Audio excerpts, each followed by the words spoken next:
Bob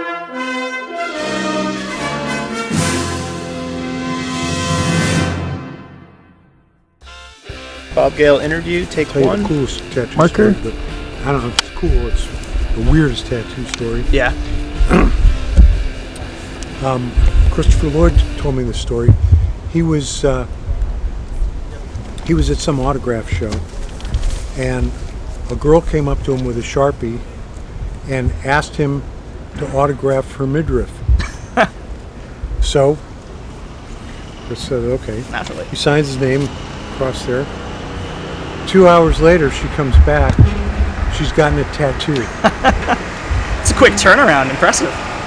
That's really funny. Sean, could you grab that hoverboard? Don't you wish you could always say that? Could you grab that? If only life was like not that, too right? much longer, we will have real hoverboards. Right? It's on the way. Yeah, man. I rode one yesterday. Oh, really? How was it? It's really interesting. And I went to the Miami Marlins.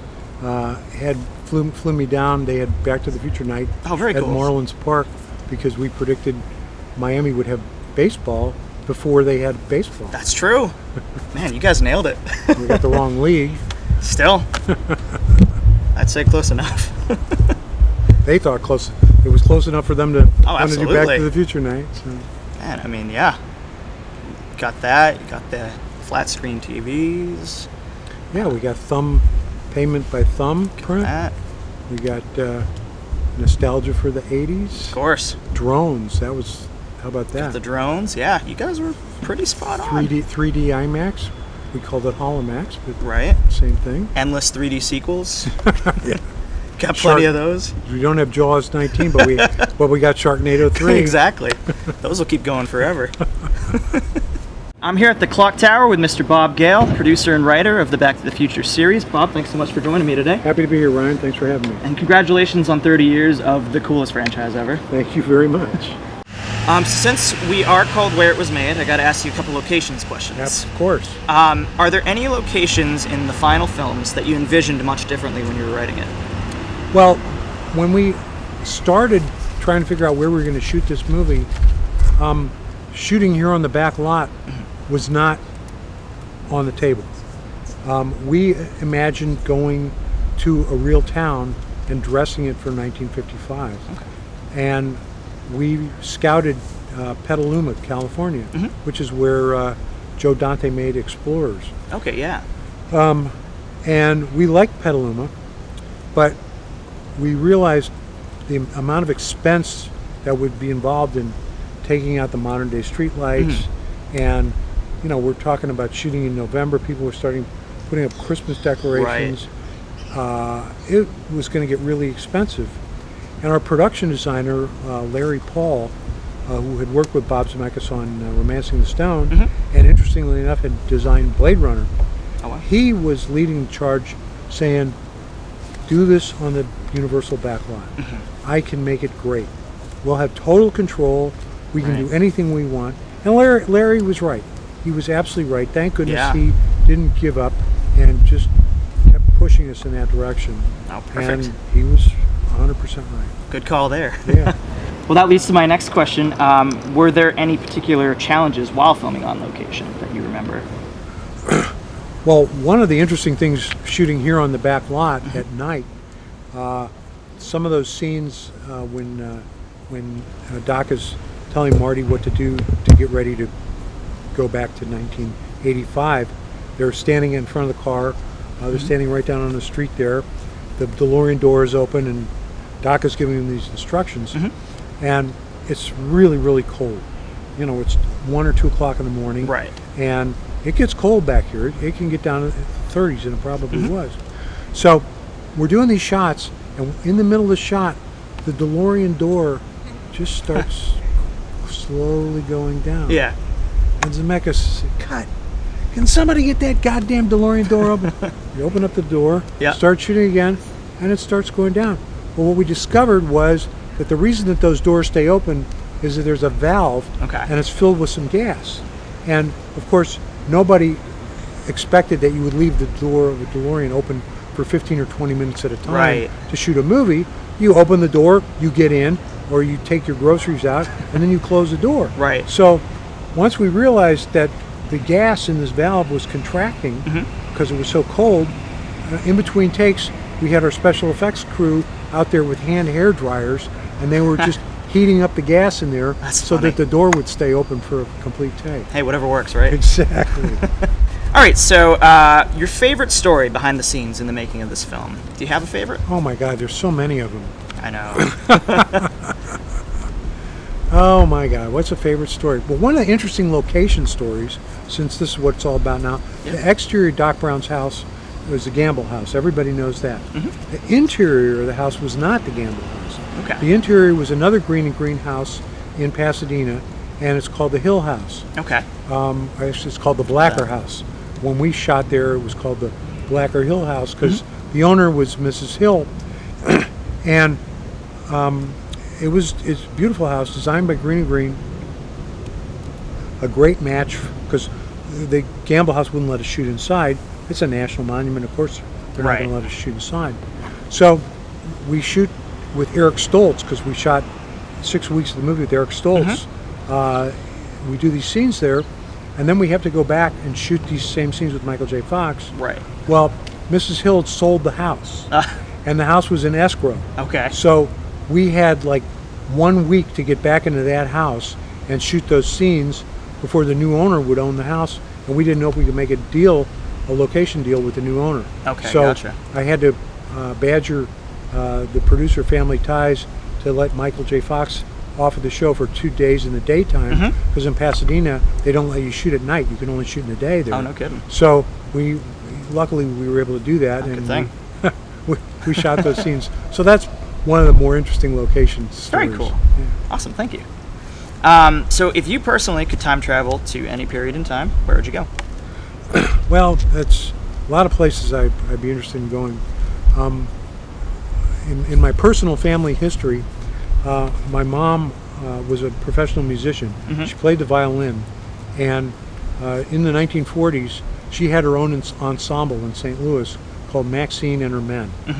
I'd like to go catch her nightclub act. That'd be very I think cool. it'd be really cool to see my mom Yeah. playing the violin in a nightclub with these guys backing her up.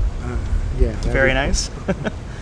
All right, so if you fell while hanging a clock and hit your head, what would you invent when you woke up?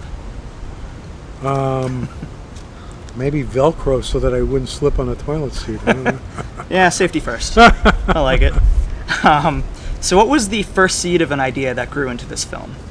Oh, that's easy. That's a story I've told before, and maybe many of your viewers already know it. But I'm from a suburb of St. Louis, Missouri, called University City. It was also where my father grew up, and I was visiting my folks in the summer of 1980, and digging around in my parents' basement, I found my father's high school yearbook. I never had seen it before. I thumbed through it, discovered my dad was the president of his graduating class, class of 1940. Bob Gale, president.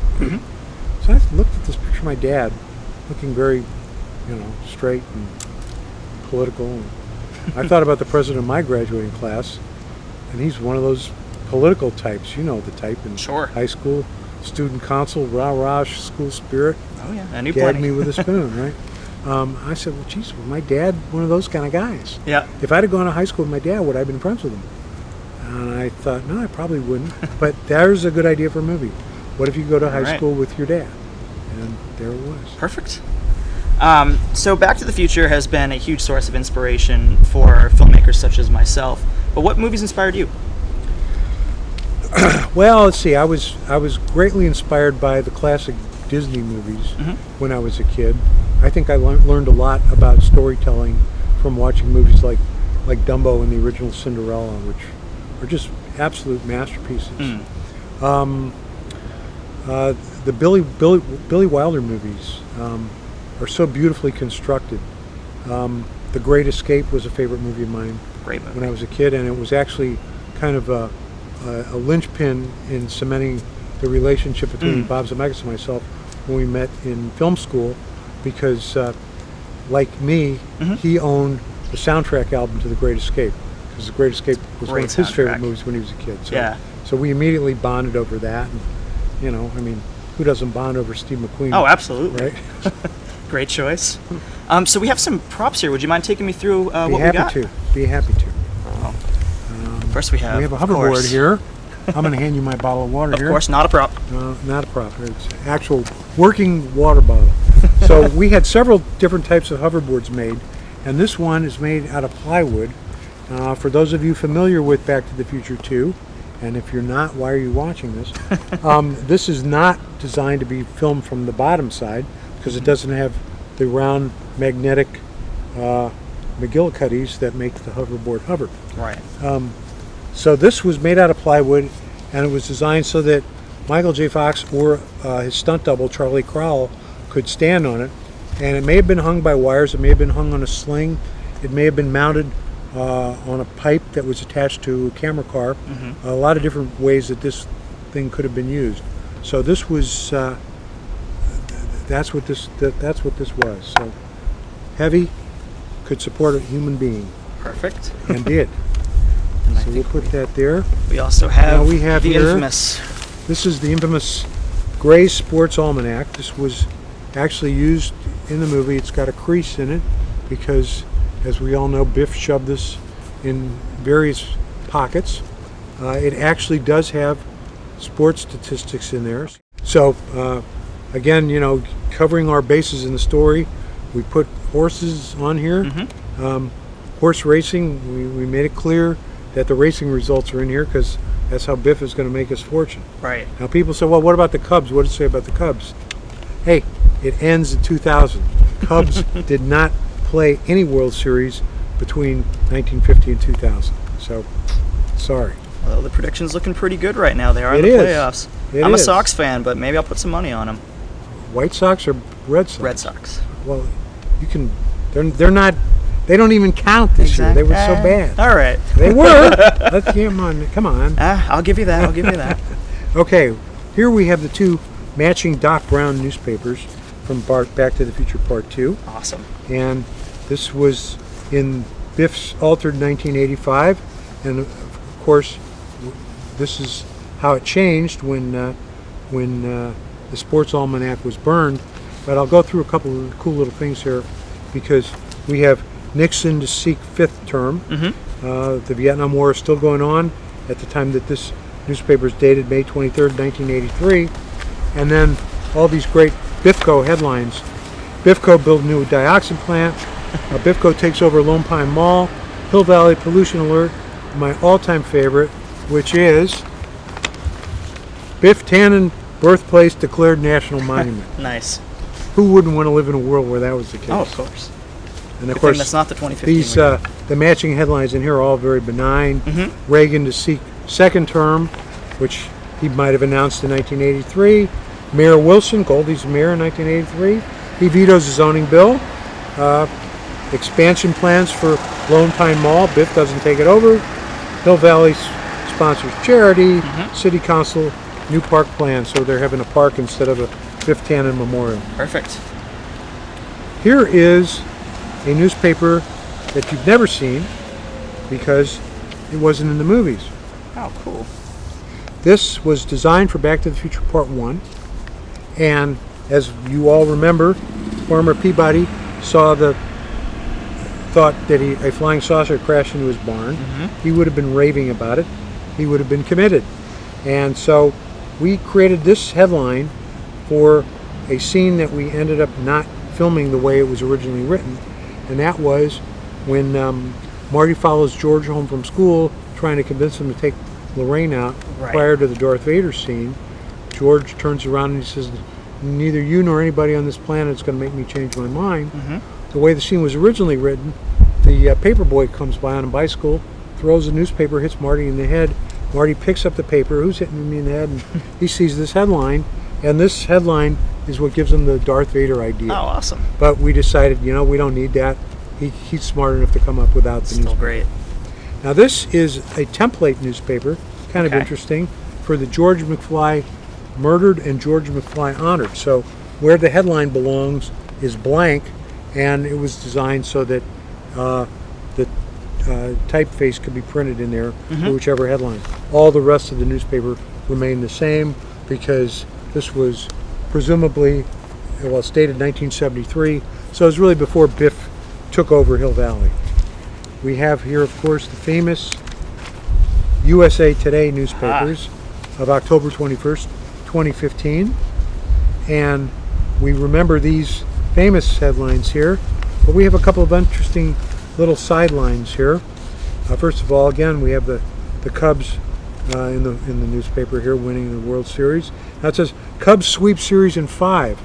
We predicted here that the World Series would be 9 games instead of 7, because if you're going to sweep in 5, that means it would be 9 games. Right. So that's a prediction that didn't come true the way we envisioned it, that it would be 9 games of World Series baseball. But what we did predict accurately was that there would be more postseason baseball. True. Because in 1989, there was only one set of playoffs. There was an Eastern and Western division in each league, no Central divisions yet. Right. So there was no wild card and extra set of playoffs. So right. No division series. Here's one of my favorites, Thumb Bandit Strike. Now, if you remember, Biff pays for his taxi ride, old Biff, thumb, with his thumbprint. The guy soliciting money for the clock tower, thumb me $100. We use our thumbs for financial transactions. Well, criminals would seize upon that and cut off people's thumbs and use, amputated thumbs to, pay for things. That's true. They'll always find a way. We envisioned the Swiss as terrorists in 2015. That didn't come true. Here's one of my favorites. Cholesterol may be cancer cure. Well, there we go. Could be. Who knows? Who knows? Who knows? It still could be. We don't know. Well, I'd like to thank you very much for being a part of this, and I just have one more question for you. Okay. Is the name Hill Valley intentionally an oxymoron? Of course. Okay. Yes, Always absolutely. wondered. And you're one of the few people that picked up on that. Excellent. Because most people just get it. And we actually had a gag. Well, okay, the founder of Hill Valley, was named William Bill Hill, and they named it after him. But yeah, of course it was an oxymoron. Some people think, is it Mill Valley? No, it's Hill Valley. It's an oxymoron. And thank you, Ryan, for picking up on that. Glad I did. Thank you very much for being here Okay. today. Bob Gale, everybody. Thank you.